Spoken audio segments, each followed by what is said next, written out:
It was in Santa Barbara, California. It was in the 1980s or so. And I was dealing with a series of talks on why I believe Jesus Christ to be the only way to God. And a professor of philosophy, an American gentleman, came up to the front and said to me, I want you to do me a favor. I want you to deal with the subject, why you're not a Hindu, he said. He said, because I have become a Hindu. I said, well, I'd be interested in hearing why you have, and so on and so forth. I said, this is fascinating. He said, no, you don't need to hear that. I want to hear from you why you're not one. I said, you want me to take a whole talk on that? He said, yeah. I said, no, I don't want to do that. I said, I learned a long time ago, when you throw mud at others, not only do you lose a lot of ground, but you also get your hands dirty. He didn't find that funny. He just looked at it, looked at me, and he said, no, I want to take you on. He said, you know what, I'll challenge you. You speak on why you're not a follower of that worldview. I'll bring my whole class on philosophy, and we'll rip you apart at the end of it. I said, that's supposed to be an inviting feeling for me? I said, look, I'll make a deal with you. Let's go out for lunch. And I gave him my famous line, you pay, I'll pray, and we'll have a good time together. I said, I don't want to impress your students. I don't want you to impress anybody else. It's just you and me. He said, can I bring the professor of psychology with me? I've always wondered why he wanted to do that. Whether we were going to be two subjects under scrutiny or study or what. I said, I'm happy for you to bring him, but you and I are going to talk, not him. Just you and I. He said, okay. So we went out for lunch, and he began his long discourse with his opening line, which was flawed. He began by saying to me, there are two kinds of logic. Actually, there are many more, but you don't stop a person that quickly. So I said, keep going. And he said, there are two kinds of logic. And he said, Ravi, the kinds of logic are these. One is the law of non-contradiction, the either-or system of logic.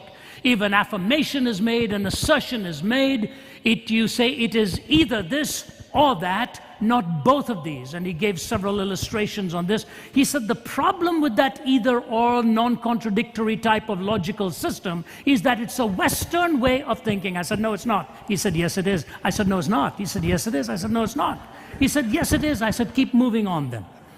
He said there is a second kind of logic, that is the dialectical system of logic, both this and that. He said if you look at a systematic treatment of Eastern philosophy, you ask one person, is God personal? He says yes. You ask the other person, is God personal? He says no. You ask a third person who's right, he'll say both of them. He says because the Easterner does not worry about contradiction. It's the dialectical system of Hegel and Marx and on and on. And he went and he said, the dialectical both hand is an Eastern way of thinking. I said, no, it isn't. He said, yes, it is. I said, no, it's not. He said, yes, it is. I said, no, it isn't. He said, yes, it is. I said, move on. So he'd established these two propositions. The either-or system of the law of non-contradiction is a Western way of thinking. The both-hand dialectical system is an Eastern way of thinking. He drew his conclusion now.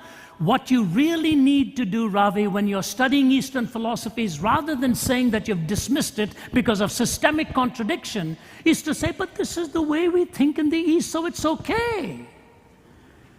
You should not worry about contradiction. They don't. He said, your problem is you're studying the Eastern religion as a Westerner. The irony of this conversation was this was a Westerner telling me that. I said, okay. I said, sir, I just have one question for you. Because by now he'd used up all of his placemats and everything. And he'd drawn on everything. We'd finished our lunch, the psychologist and I. His was sitting congealed in front of him. So I said, I just have one question for you. What you're telling me, sir, is that when I'm studying Eastern philosophy, I either use the both-hand system of logic or nothing else. Is that right? That I either use the both-hand system or nothing else. Is that right? He just picked up his knife and fork. He put it down. And God is my witness. Here's what he says to me. The either-or does seem to emerge, doesn't it?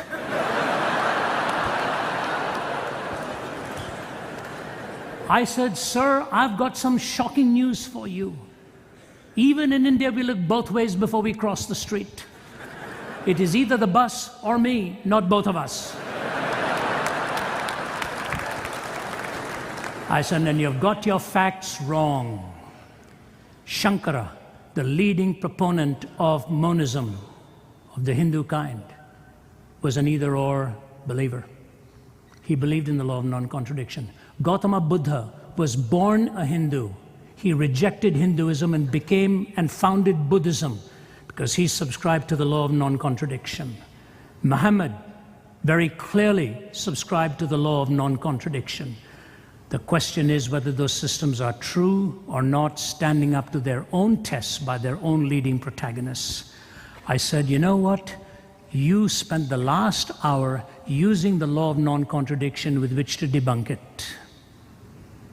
You were telling me either I use your system or nothing else. When I told my brother-in-law this, who's a Hindu convert, he said to me, he said, that's funny. He said, you're an evangelist, I'm an expositor. You go for the jugular, I go for the defense. He said, if he'd said that to me, I would have said, if both hand is all that you crack it up to be, why can't I use both the both hand and the either or? It's a kinder, gentler version of what I've just said to you.